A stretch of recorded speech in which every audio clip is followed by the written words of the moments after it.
Shalom, shalom chez vous, vous qui êtes branchés à cette chaîne chrétienne Tolonacé de l'émission Rien que la vérité avec Ruth Moussamba.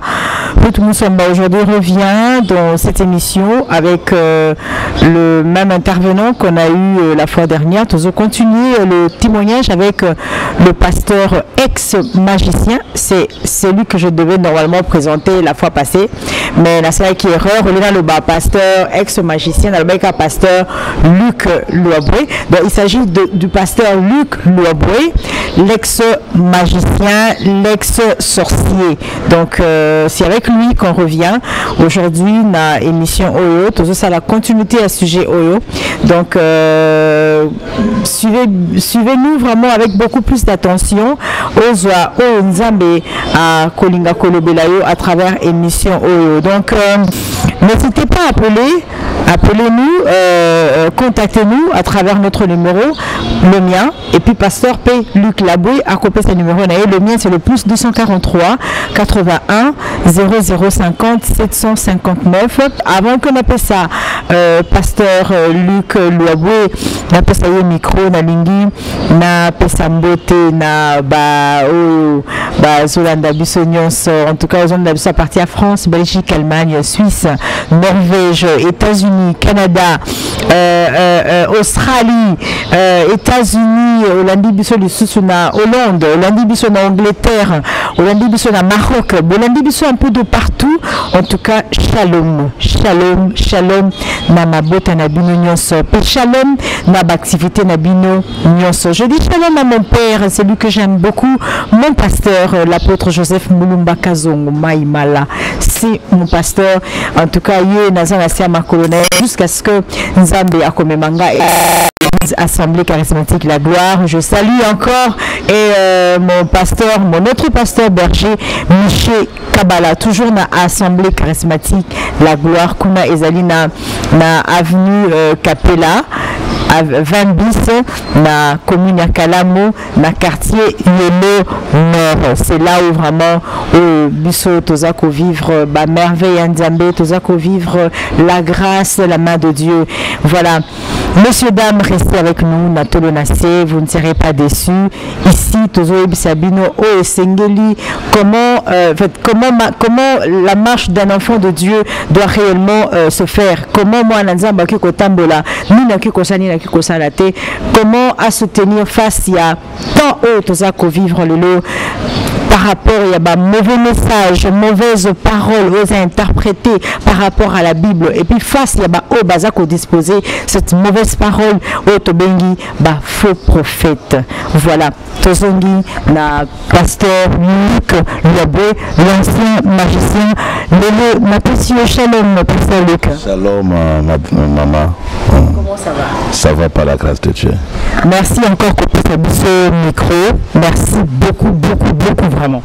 C'est moi qui vous remercie de la considération pour que Bananzande, Balanda Bisope, Bazala Bukebi.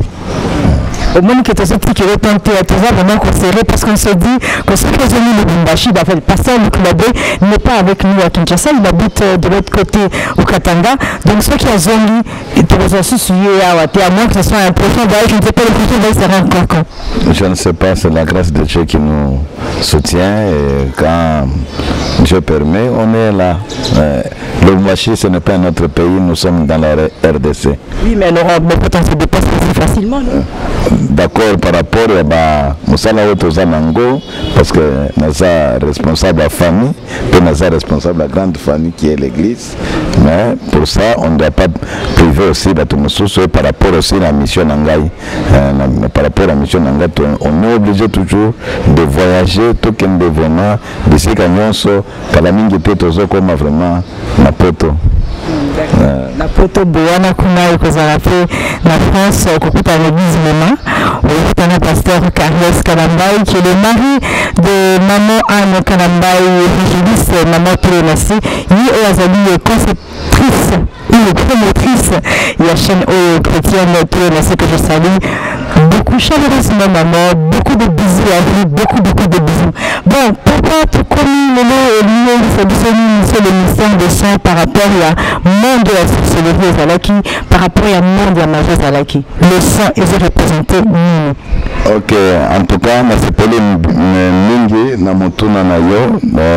c'est vraiment un témoignage, un enseignement très piquant qui doit que Sengé Batunyoso Balandi, Balanda Biso vraiment Nabokebi, parce que Batuebele Baza ba victime Yamakamba Monkindoki, Yamakamba Molili à travers Makila.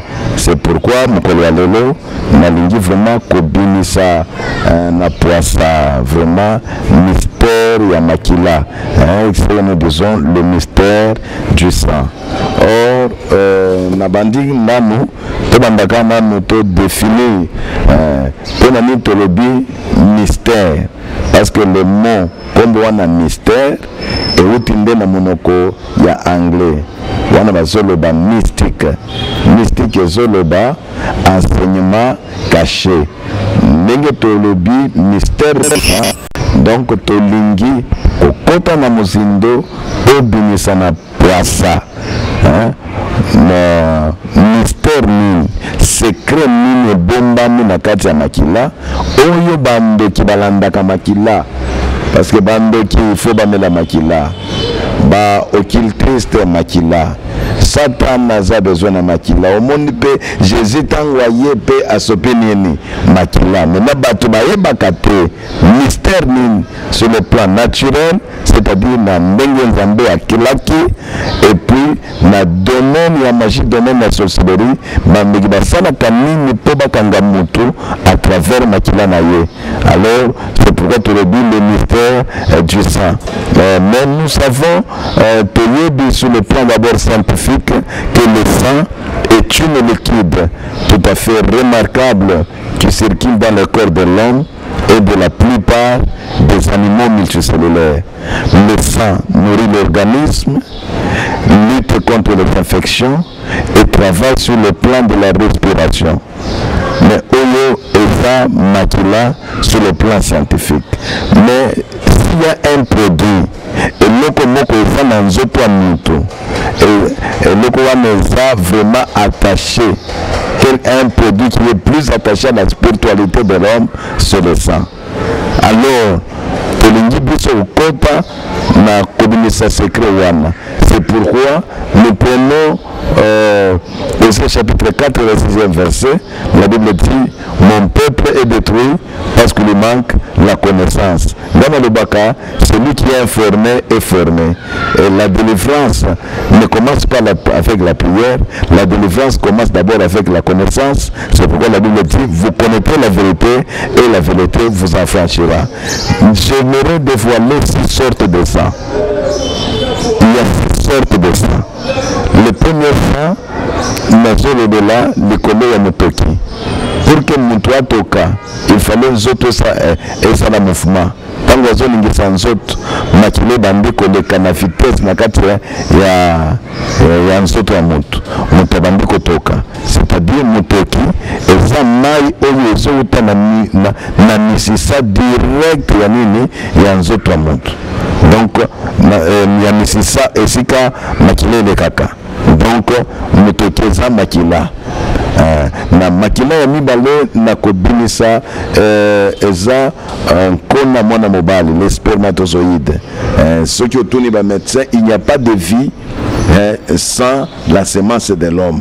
Ceux qui nga nazali, ceux qui ndeko mwasi aza, ceux qui ndeko cameraman azali, na yepo ndeko yanoza, c'est-à-dire il y a aussi la semence de l'homme. Alors, côté na musindo, na pouvoir naturel, Nzambe a salaki ndenge nini, na molili parce la ndenge nini. Troisième sens, je vais parler mwasi normal. C'est-à-dire une femme, une fille normale, commençant de l'âge à maturité à corps. Bah 12 ans, bah 13 ans, tina âge à ménopause, na intervalle wana. Au commun moi c'est normal, chaque mois il faut à mon règle na le menstruel. Alors na ça vraiment bah mystère, il y a la révélation makambo wana. Et quatrième sang,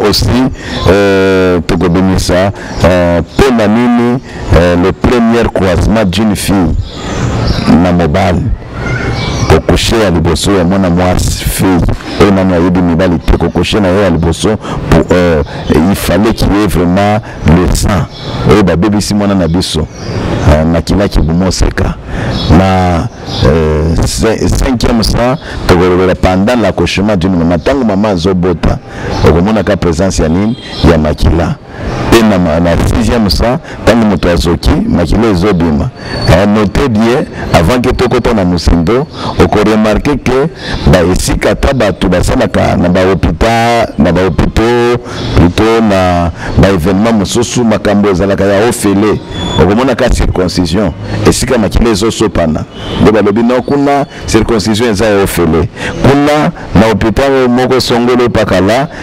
kobota eza nini ya ofele mais bato bayebaka te. Or dans ce monde il n'y a rien pour rien, c'est pourquoi je vous demande de me suivre avec beaucoup d'attention.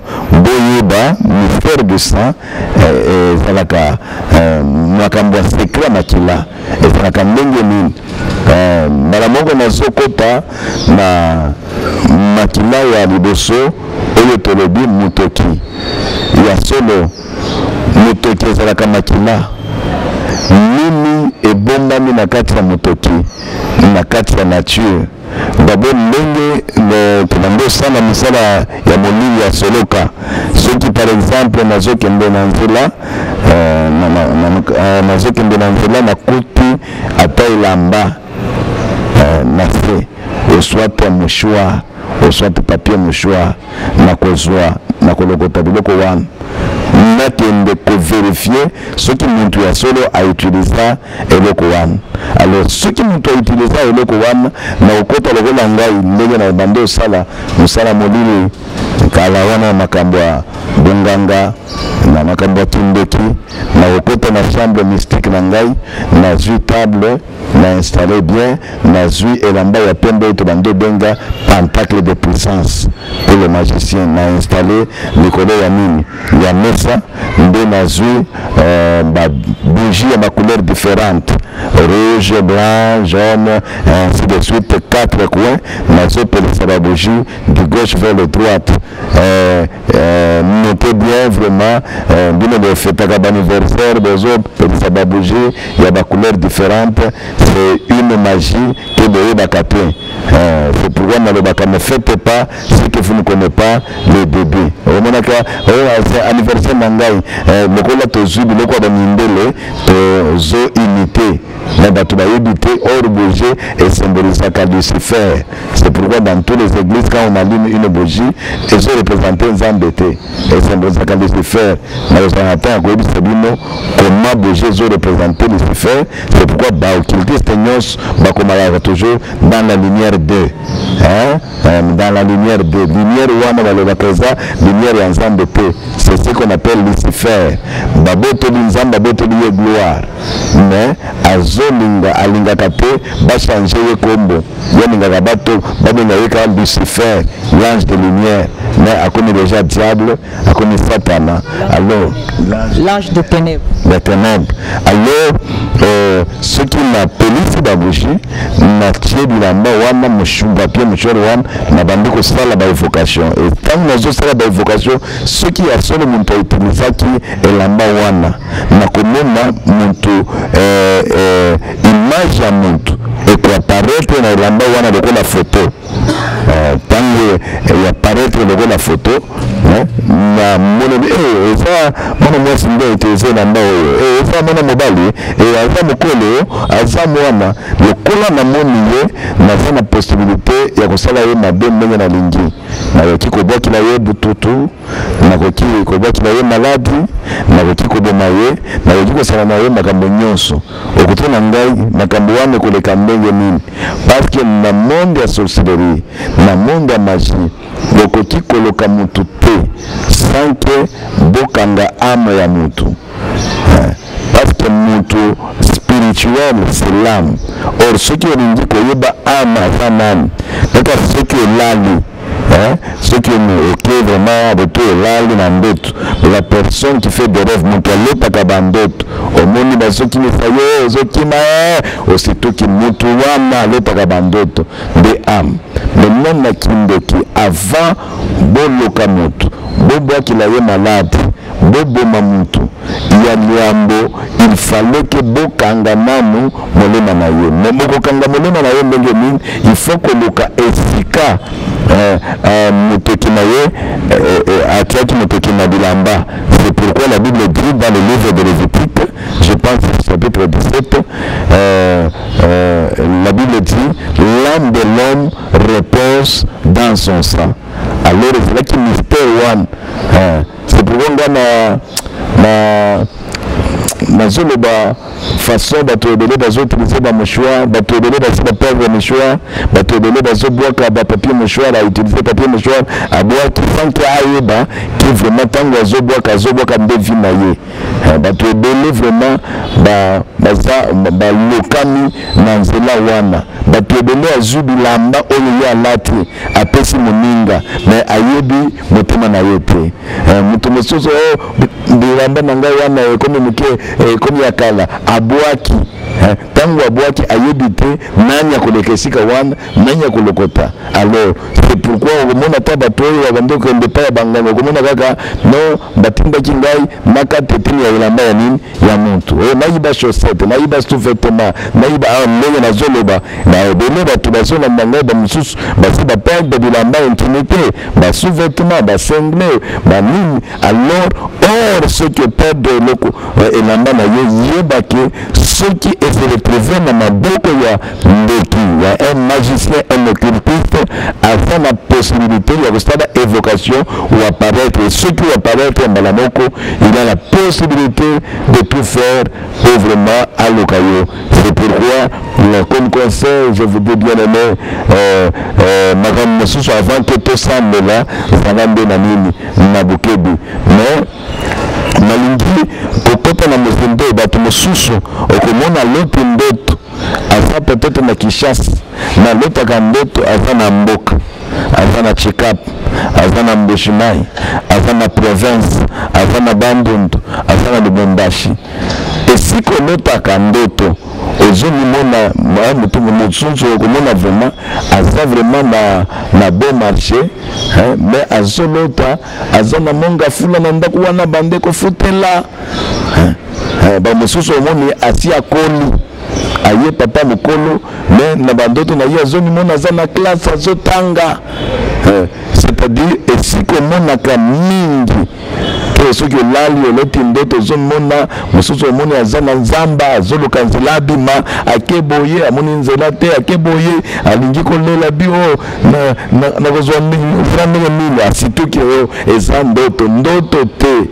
eza réalité yebaki esika wana ndoki moko azwaki elamba na yo asali baincantation na bamagie bakanga vi na yo kuna. C'est-à-dire or la Bible dit j'aimerais que vous prospérez comme prospère de votre l'état de votre âme. C'est-à-dire pour prospérer il fallait âme na yo. Ceux qui n'ont na Kinshasa il fallait âme ya pasteur Luc Louabwe et na Kinshasa.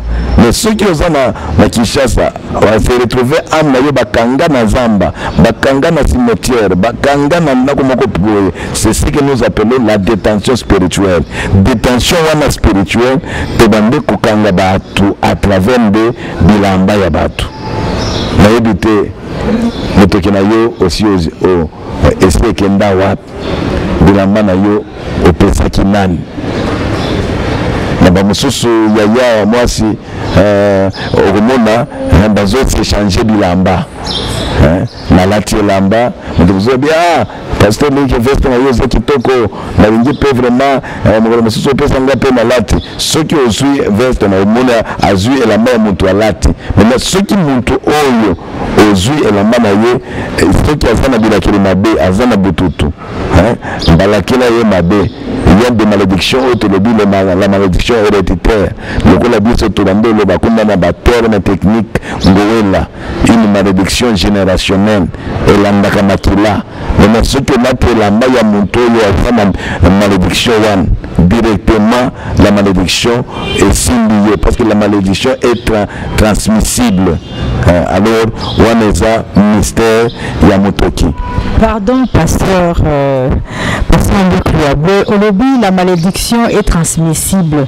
Ngana yebi que ceux qui mutu papa moko to maman moko baloki mwana na bango balakili mabe, donc balakili la personne par exemple des fistons. Comment est-ce que fiston ce qu'a vu lamba ya mutono balakili mabe ce qu'a latiango a comme peu maudit? Expliquez-nous comment ça se transmet. Je parle de la malédiction générationnelle. Parce qu'il y a la malédiction générationnelle, c'est-à-dire la malédiction héréditaire. La quatrième malédiction, c'est là où je dis qu'il y a dans chaque famille, il y a une force qui la dérange. Au moment où la famille Moussoussou, Baba la kate. La famille Moussoussou va rester la kate. Ataba bandi Moussala bien, va rester en Gokanin, ma bévi à Oyo, et ça Gokanin, il y a Oyo. C'est-à-dire malédiction, on a dit la malédiction héréditaire. Ce qui te le dit héréditaire, c'est-à-dire, de la Kirimabo, on a dit tout le monde, il y a Makila. Maintenant, ce qui ont su là-bas, il y a Mutouana, Aza, na malédiction héréditaire. Il y a Libota na Bango, Baïchouaka, Babala Kate, Barisura Kate, Bazinaka na maladie héréditaire. Bamoussoso Komona, Azobe la diabète, mais Abande Kolia sécrété. Bamoussoso Aza asthmatique. Mais à Botami dans la condition il y a bien. C'est-à-dire maladie on est héréditaire. Mais maintenant, Biloko Wana ya Molili, ceux qui ont joué la main, Moutoano Lati, Malamoko. Les malédictions peut au c'est la conséquence il y a Batouébélé alors je peux continuer maman. Ok, l'autre sang c'est la semence de l'homme, les spermatozoïdes donc comme maman mobali Batouébélé il y a Mibali nakutani ya Mibali ebele bamona wake kaka yende akoti kobebi sa vie ya bana basi mais lelo vraiment okozala vraiment confus ngana lebaka kaka ndenge ozo coucher na base ebele yebaki yo vi na yo pe ezobeba. Je commence d'abord la nature ndenge nzambe asalaki makambo sur le plan naturel. Biso tant tozalaki vraiment occultiste te découvrir parce que le monde occulte est un monde de recherche te découvrir que naturellement nzambe azwaki pouvoir qui mona mobali l'autorité et tout le dit que l'homme c'est un chef comme on a et sika banabasi baza 1000 mais ceux qui mona mobali baza moko balobi yende mokonzi ce pouvoir là ezalaka wapi na pouvoir wana baexerçaka ngo ndenge nini maintenant na kati ya kindeki basalaka nini pour vraiment babebisa vie ya muntu à travers nkona na ye moko parce que lelo batu omona ba jeune garçon ba papa bazokende na ba hotel ba utiliser ba prudence abwaki na ye ayebite que oyo azoki na maladi moko boye. Il y a une autre maladie qui est plus grave que le sida, c'est la maladie spirituelle. Maintenant, on expliquer bien le monde spirituel, biloko wan et le kakambenge nengeni. Alors, c'est-à-dire, il n'y a pas eu liboso, nzambe asalaki mwana mobali azala na autorité. Autorité nyonso ba exerçaka na maloba soki lokola militaire alobi ale yo yaka chef militaire alobi yaka il faut batuba tosa c'est-à-dire l'homme c'est l'autorité, l'homme c'est le pouvoir, l'homme c'est la domination. Mais na pouvoir wana nzambe abombaki yango na sima ya spermatozoïde ya mwana mobali, c'est-à-dire na plan ya nzambe c'est même sa volonté. Il a fallu semence kona ya mwana mobali esimba ekwela kana nzoto ya nani ya mwasi oyo basali alliance ya nini ya mariage, parce que ce qui est na mwasi na ye à perdre le côté c'est là où il y a le mystère de vie, les deux seront une seule chair. lokola nazana mwasi na kusha naye, c'est-à-dire na perdre le côté ekozongi la ngai. C'est la réciprocité parce que yé Bible le dit et les deux feront une seule chair. Maintenant ceux qui mona mobali akeli banda ya ndako na ye ya libanda ya mwasi na ye soit na jeunesse azokende kokusha na basi ebele, au fur et à mesure azokusha na basi ebele tango azo tika semence na ye na nzoto ya bana basi wana directement azo se décharger lokola pile ya téléphone azo se décharger, c'est-à-dire il y a le pouvoir, il y a autorité au Nzambe à personne qui est et dans les fonctions et zobima. Et ça le kola mukolo mosusu na zaki na Lubumbashi président na église na ngai na mon bureau na yoki ba frère ba jeune frère ba zolo ba bibanda kuna est-ce que yo aussi devenir moi et yo aussi ko jemba si boye na yoki bango ba zolo tona solo wana na bino avant bongo la motema il faut sala nanu bozoba na yo si ndogo bongo la motema bien tika na bisa yo. Le monde des ténèbres travaille 24 heures sur 24 heures. Vous devez tirer attention. Quand on nous met païen, on perd beaucoup de choses. Alors, na bengi bango ndo ya bande ko ebisa bango. Et ça la kambenge nini. Tango mobali akoshaka na mwasi azo se refouler na pouvoir spirituel beaucoup remarqué. Ba mibali nyonso bazalaka bakoshaka na basi ebele, bazalaka autoritaire te.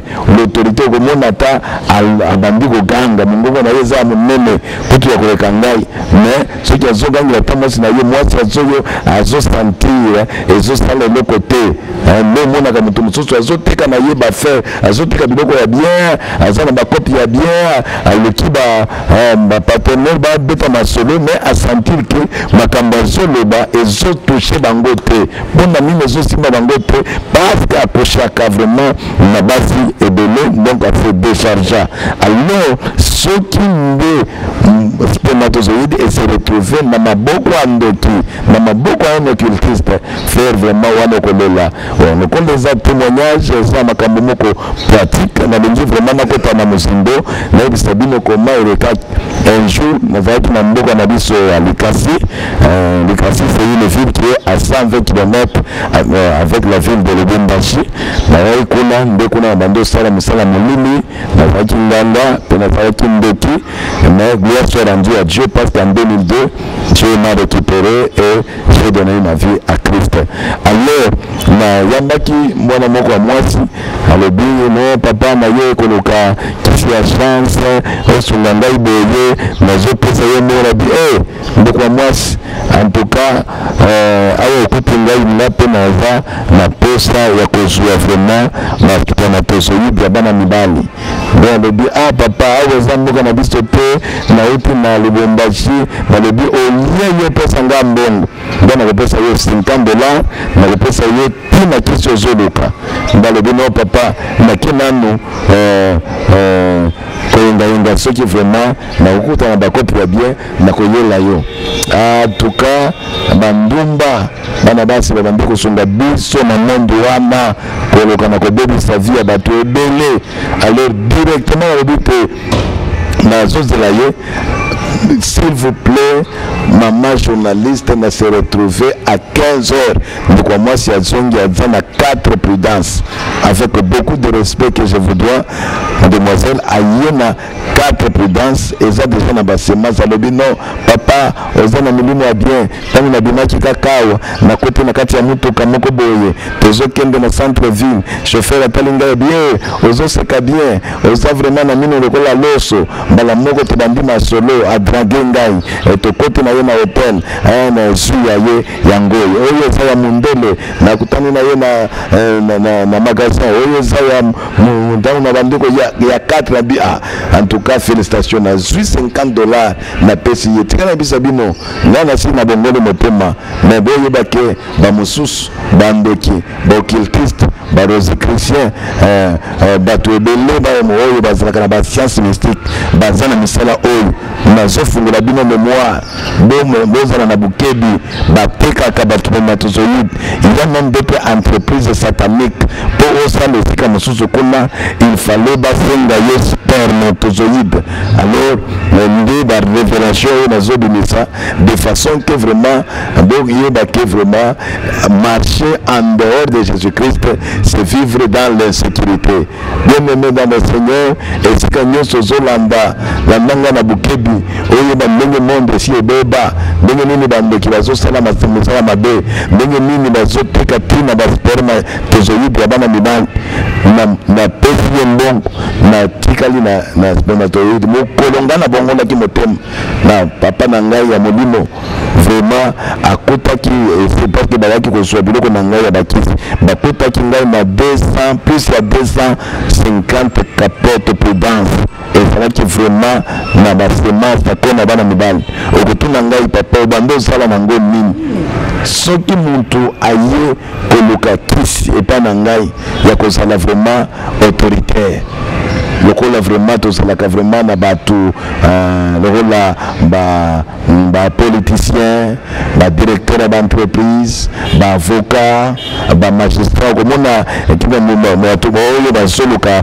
pouvoir ba mosusu pouvoir na bango esa ya nzambe na ba mosusu pouvoir na bango esa nini ya kosimba kisi na monde ya ténèbre aye pa na ngalo bino ngana lingi soki na zo gang bato nyonso bazolenga soki na sengi eloko il faut bapesa ngai soki na lobi bato bandi makai eloko na zoloba do monaka bato mosusu soki aganja pa na télévision ou bien na radio ata yo za na mboka mungongo kaka obandi deja kolenga alors pouvoir one tobande osala nini omona ta na baentreprise mosusu papa oyo aza planton mais azokangila ntina patron ya mosala bazobanga ye no mpo bafuta bino efale nono papa wana azala non papa kabeya cherchez d'abord papa kabeya cherchez d'abord c'est-à-dire papa wana asi a maîtriser na bakonzi na nyonso à travers maloba na ye tobande osala nini na kozwa vraiment poussière oyo tolobi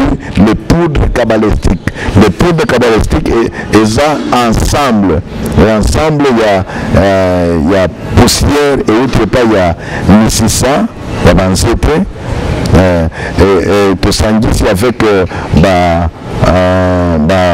mikuwa ya batu avec na biloko mosusu ba mélange de choses mais ce qui est important ya oyo ezala pouvoir d'autorité il fallait mélanger avec semence kotia semence kona mwana mobali nde nakoyebisa ye vraiment oyo alingi vraiment kozala autorité nalobi bimisa lolemo na yo asali boyo ntango abimisi lolemo na ye nazwi gilete na kati ye na nini na lolemo mbala moko makile bandi kobima nazwi poussière wana ya poudre cabalistique na tie nazwi mpe na sperme na mwana mobali na tie likolo na lobi ok il fallait vraiment amena biloko nyonso wana d'abord na hygiène omoni que ça ne fait pas bien mais spiritualité nde problème alors ntango azomela contact ya makila ya lolemo na ye na biloko wana spirituellement c'est-à-dire aibi pouvoir ya mukolo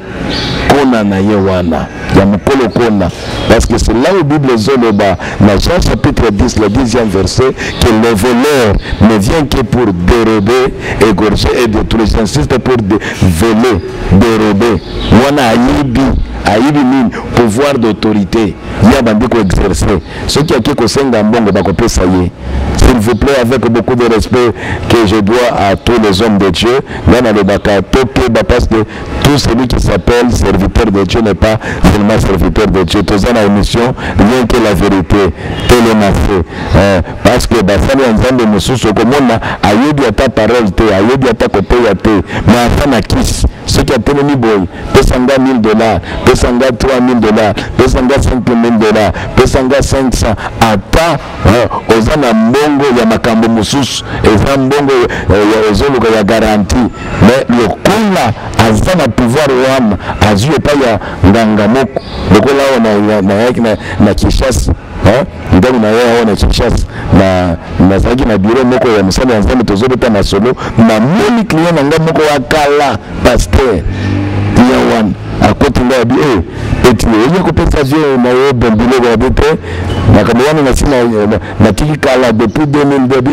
y a son de nom kobini ça s'écrit wana te joie simbi singa ta $50 o pesi nga $50 bio o pesi nga $50 singi na kolia mais yo pe bongo na motem. C'est pourquoi vous devez savoir à tabine d'ambere balandi tout celui qui prêche Jésus n'est pas seulement serviteur de Dieu. La Bible dit vous connaîtrez un bon arbre par ce fruit. Donc vraiment j'étais malade dans la mine il y a un moment. C'est pourquoi ma campagne nationale est important. Tango a liga le gouvernement de assurer pouvoir abandi ko exercer. Mais ceux qui ont exercé pouvoir, c'est-à-dire yo d'utiliser qu'on a yo au se retrouver comme vraiment très léger. Ata bapesi yo équipe moko ya bato dirige okokate ata na ndako na yo ninge pesa éducation ba instruction na mwasi na bana okokate. C'est pour komona comme vraiment preuve okomona bato oyo babinaka trop na basebele basalaka vraiment na dignité te bapeblaka autorité parce que ba autorité belé ezokende. C'est pourquoi vous remarquez avec beaucoup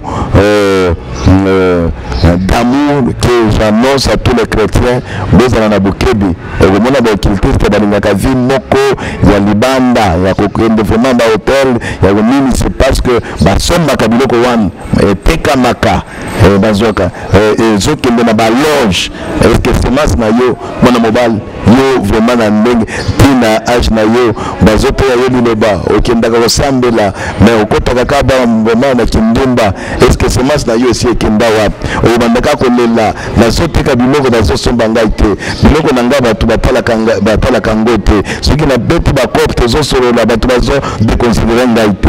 Mais est-ce que yo moko vi na yo eza ndenge nini? La Bible dit quand vous connaîtrez la vérité et la vérité vous affranchira. Cette vérité est quoi affranchir yo soki ozwi pe décision ya kotika pe oluka basala ya nzambe basala prière pe na yo de façon que vraiment nzambe asunga yo. Je pense que vraiment eza deuxième sorte de ça na yebite soki mama journaliste kopesa ngata au moins 10 ou 15 minutes pour tozwa troisième sorte de sang, si c'est possible. Si c'est possible, parce que nous autres avons vraiment édifié, on est obligé à couper ça. Pasteur Louboué, tant haut, assis c'est la bisso moi les camboyo. Il y a 30e sorte de sang, troisième sorte de sang. Dans mon Tokyo, comme il y a sémence de l'homme ou de la femme aussi. Oui, et puis maintenant, toujours le blessure, la virginité. La virginité. Donc, je crois que c'est la wana. D'accord. Pour prochainement te continuer. En tout cas, merci à vous. Au besoin continuer Kolanda Biso. Mais bien besoin poser la question. En tout cas, Bozelati émission Ekosila et après pour que pasteur Azaliwana a répondre à ma question à Bino, s'il vous plaît. Pasteur Biso, qu'est-ce qui se passe dans votre unité? En tout cas, na Koïb Sabine Boye. Tout ce que Dieu crée, et nous connaissons Nzambe à Créac et Zakanatin. Nzambe yebi pona nina pesi mutumakiki. Nzambe yebi pona nina mbuntu pesi manzaka. Nzambe yebi eloko nyoso pesi yo na nzoto na yo ezalaka na tina nango. Mais malheureusement eza biso bato de to négliger makambo mosusu. Pona nini Nzambe permettra ki kokuta na ya liboso ya mwana mwasi.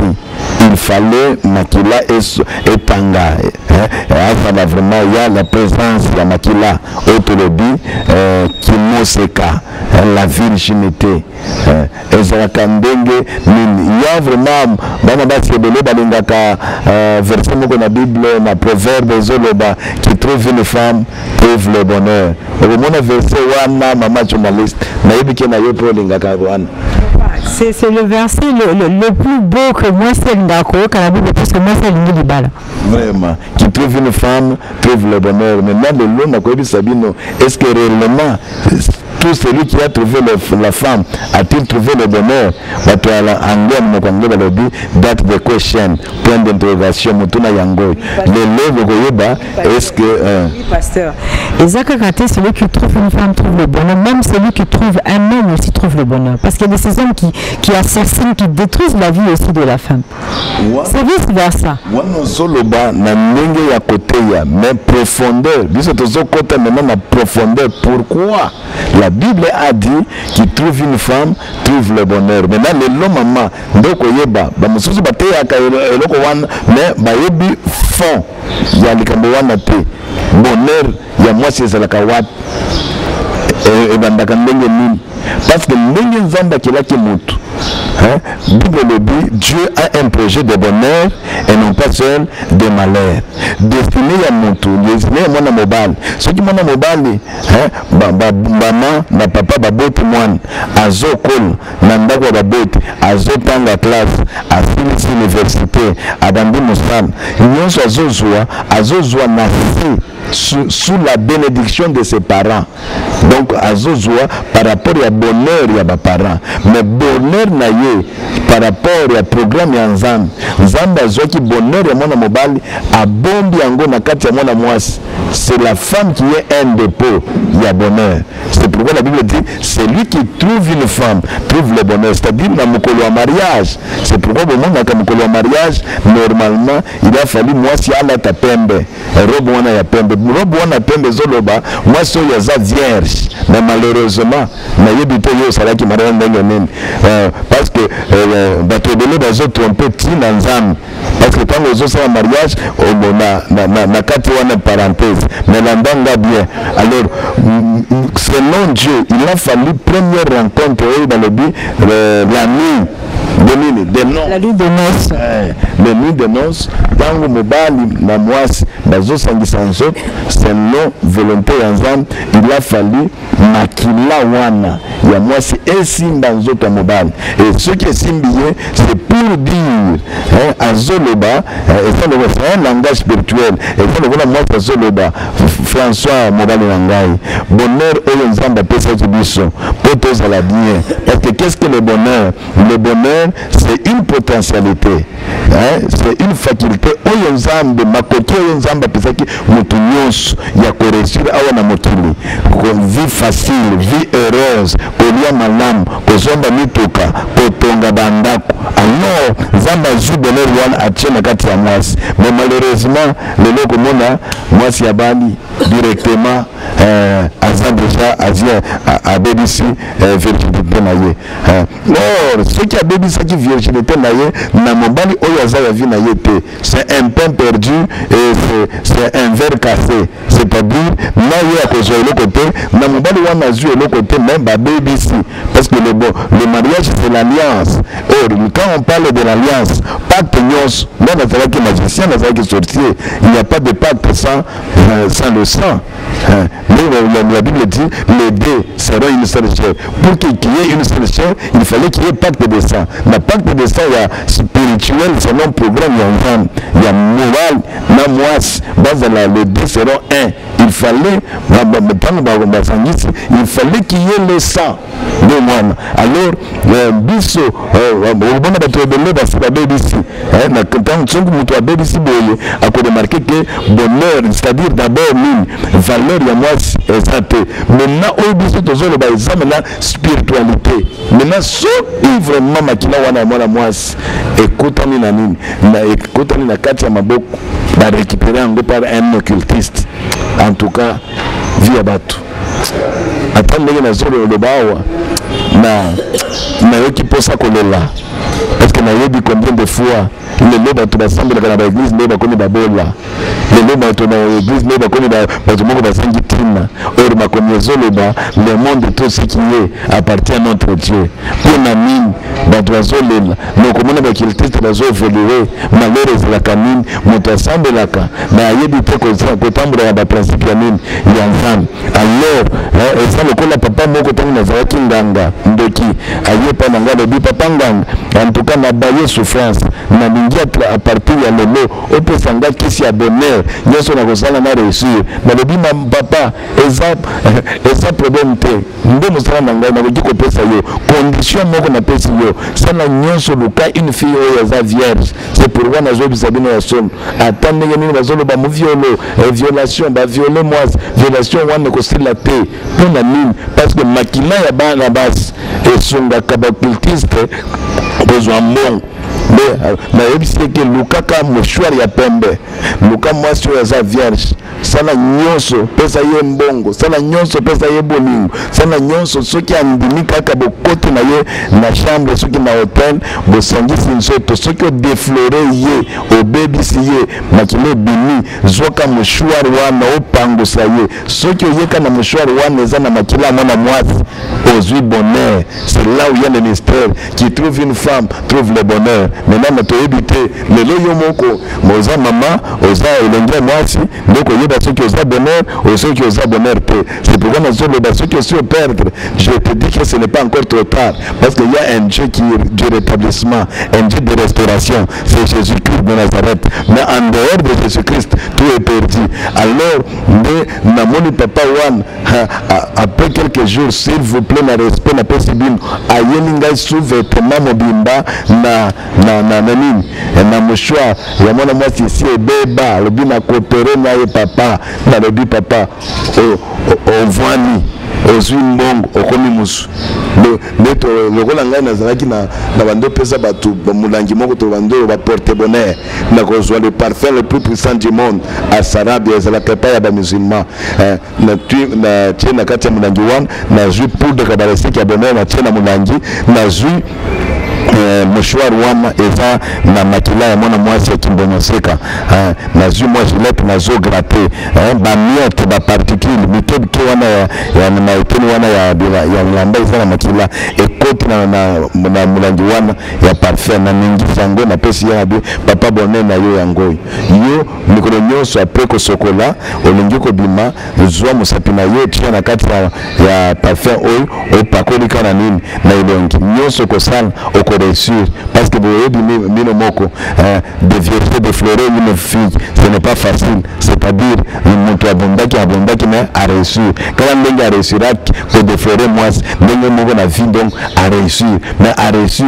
à koni na mbongo abandi ko tonga abandi ko fala ba voyage ba mina komi musu mais azu yango wapi et pas ya mwasi mais na tangu mwana mwasi wan akozwa frère François akozwa frère Patrick ndebile lobi qui trouve une femme trouve le bonheur bope sanga réponse François na papi na uyu mosusu chimanga bonheur azu yango eza wapi wana komi bonheur te c'est-à-dire nde moni ba mosusu azalaki na ye bien après ko bala kaka vi na ye sanini ekwei vie baby parce que nini mwasi na ye asi ateka nde tomona kabasi na ba telefone ya cher bazana bilamba ya cher ba mosusu ka basomela ki ye mwa ketch po ateka ka bonheur wana ketch wana ezo kufa ya mutoka wana ya ketch na bonheur nyonso esili bien aimé je vous dis en tout cas la Bible dit la crainte de Dieu c'est le commencement de la sagesse vraiment rien que la vérité il y a beaucoup de mariages qu'il faut de prières pour la restauration parce que tout récupérer bonheur wana tout récupérer bonheur il y a vie nabino parce que le diable a pris la Bible dit le voleur ne vient que pour dérober le voleur wana za Satan mais Satan a travaillé mon côté bon qu'il teste bazawan bandoki bazawan banganga kisi bazawan batwasoloka bazawan mais je connais quelqu'un qui est capable de donner la vie et cela en abondance c'est Jésus-Christ de Nazareth. Je pense que je m'arrête par là. Prochainement na kobimisa ba secret wana tozo continuer pour ton azo soyez vraiment au découvrir ba secret de l'eau soyez bénis au nom de Jésus-Christ. Merci beaucoup, pasteur Luc Boabé na enseignement au perception de soka au témoignage au par rapport à la vie ancienne. On a briefé. En bref. makambo eza ebele soki tokota awa na makambo ya motoki na makambo ya semence na makambo ndenge ya manini parce que tozosunga nde bato aza libanda bayoka ata mwa moke mais soki vraiment ofandisi wana na bando oloba bato ebele bakotambola na kobanga nzambe bakoyeba koma kozonga na kati ya makambo ya nini ya nzambe ngai nalobaka libanda ya Yesu Kristo vie ya moto eza na kati ya danger mais nalingi nayebisaka moto moko ke tu n'as pas été créé pour être servir les autres mais tu as aussi été créé pour qu'on puisse te servir mais secret ya vie na yo eza nde na maboko ya nzambe soki osongi na kati ya maboko ya nzambe Dieu peut tout, Dieu peut te restaurer. Merci, rien que la vérité. Aujourd'hui, nous avions reçu le pasteur Luc Loabé, l'ex-magicien, l'ex-sorcier au Asvandi du côté à Katangai, en tournée, précisément au Debachi, en tournée Mabelair. Voilà, avec beaucoup de précision. Au Asvandi a tourné évangélique à Kinshasa. C'est cette opportunité pour nous construire naïe après sa biso image ya monde à Kaliska Bazaki pour na biso te mekakoeba comment tokoki kotambola. En tout cas, messieurs, dames, frères et sœurs dans le Seigneur, c'était l'émission Rien que la vérité, rien que la vérité avec Ruth Musumba et ma chaîne au Télémassé, cette chaîne chrétienne ici, nous consommons Jésus-Christ, donc c'est 100% Jésus. Et c'était qui est 100% Jésus. Donc, si vous aviez des questions, Botinde Libiso, nous ne traitons pas la politique. Dans Boulero, Botinde Libiso, la question nous sous comme quoi politique et celle sociale, je ne sais pas, mais nous ne consommons que la chrétienté ou 100% Jésus-Christ. Voilà. Émission est sucré de l'eau mais et cité. C'est un sujet, à chaque fois, un sujet continuel. Pasteur Azozo na Mikolo, donc Tozo Senga, vraiment pasteur, Kakane Nazo na micro de pasteur, après ce biso, ça pas 2 émissions ou 3, Nasuka a avant voyager, pour que tout le cas, un peu que ça là, l'essentiel, parce que le témoignage, au réseau c'est vraiment toute une vie, donc on ne peut pas la résumer à travers 5 émissions ou 6 émissions, je ne pense pas. Donc, tant de vous Senga, biso, suite, bon, que suite, c'est une vie. À vous qui l'entendent, après combien d'années la magie? En tout cas, si je me rappelle bien, c'est au-delà de 15 ans. Au-delà de 15 ans, chaque jour il a une expérience. Donc, on ne peut pas synthétiser tout ce dont il a pu vivre, n'est-ce pas, ces 5 émissions. Donc, on est juste en train de frôler, de parler de l'essentiel. Donc, merci beaucoup à vous qui nous avez suivis. Bien besoin pour sa attention. 100% Jésus. 100% Jésus. Dans le but, Jésus sans mélange. Amen. Parce que tu connais 100% Jésus, mais bon, souci la mélanger Jésus na makambo mususu. Mais biso est 100% Jésus, mais Jésus-Christ sans mélange. Voilà. Donc qui c'était makambo mususu te yemoko à côté de makambo nyos.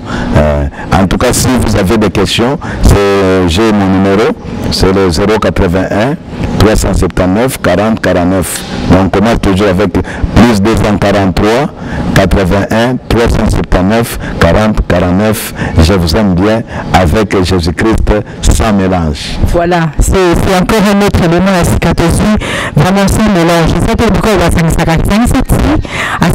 café, allez, à mairie, ou à s'en chocolat, na crème, à citron. Oh, j'ai dit ça, non, ici c'est Jésus sans mélange, 100% Jésus. Je bénis l'Éternel et à sa libération grâce au et à cause d'un pasteur Nicolas pour ma révélation. Et je bénis Dieu encore et à sa libération grâce et à Kolekana Tolémassé. En tout cas, je bénis le Seigneur et merci encore à maman Anne Tolémassé, maman à ma Bondeli, maman Anne Kanambaï. En tout cas, que Dieu vraiment ose saluer là. Moi, je ne peux pas dire que Dieu vous bénisse, mais je dis que Dieu ose saluer là. Une fille ne peut jamais bénir le nez. Voilà. Ce sont des aînés qui bénissent les enfants. Voilà. C'est ça. Voilà. À paraphraser Ngaï, donc. Merci. Oui. Ton pasteur. On peut dire que mon papa, Nzamba peut savoir Nicolas Belé. Mais moi, je dis que c'est papa, Nzamba Pambola yo. Tu sais que nous Pambola, papa na yo, peut savoir des cadeaux, peut savoir un bon. Mais il y a Pambola yo. Voilà. Donc à paraphraser Ngaï, donc maman Anne, maman évangéliste Anne, maman Télémassé, maman Mabenzeli. qui aime le Seigneur, vraiment, nous allons de haut du Seigneur, à chacun makambo nyonso pe apesa yo un bon parcours na kati ya libala na yo elongo na pasteur Carlos Kalambai, le gardien du temple. Sœur Jolie Mayala na France, que Dieu aussi ozosalela pambola yo ndeko na nga maître Ken Chibochiboba, que Dieu aussi pense à vous et ce que Jésus-Christ a zongité l'autorité, en tout cas soyons sur notre garde, pardon, afin que nous tout le monde ensemble qu'il et emballer bisoté. C'est vrai, on peut avoir, on peut ne pas avoir, mais que Jésus-Christ soit au centre et soit le fondement de notre vie. Voilà, merci beaucoup ma bénédiction pour un bisou.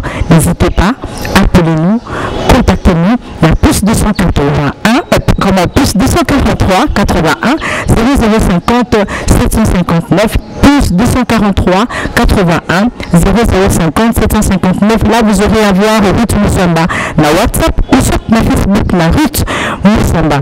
Je vous aime beaucoup. Shalom, shalom, shalom.